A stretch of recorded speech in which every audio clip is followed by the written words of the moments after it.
দাদা আমাকে বহুবার জিজ্ঞেস করেন যে কানাই, তুমি রাধার সাথে এই সংসারকে প্রেম শেখাতে এসেছো, তাহলে কেন তুমি রাধাকে এত বিরক্ত করো? কেন ও তোমাকে বিরক্ত করে? কেন এই ঝগড়াঝাটি হয়? কেন এই টানাপোড়েন চলে?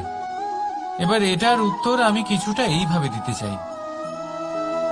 পিঁপড়ে সেই বাড়িতেই প্রবেশ করে যেখানে মধু উপস্থিত আছে।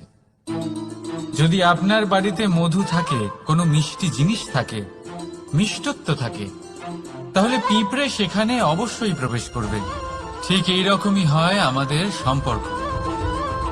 এর মধ্যে ছোটখাটো ঝগড়াঝাটি, টানা পড়েন, রাগ করা, মন ভাঙানো, এই সব তো চলতেই থাকে, বিশেষ করে সেই সম্পর্কগুলিতে যেখানে মিষ্টত্ব আছে।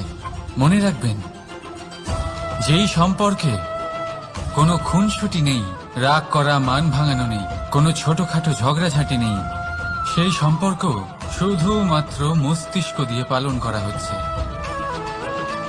মন থেকে নয়। তাই মন থেকে ভালোবাসতে শিখুন। আর এই ছোটখাটো ঝগড়াঝাটির, এই অম্ল মধুর খুনসুটির আনন্দ উপভোগ করুন, কারণ এতেও ভালোবাসা আছে। রাধা রাধা।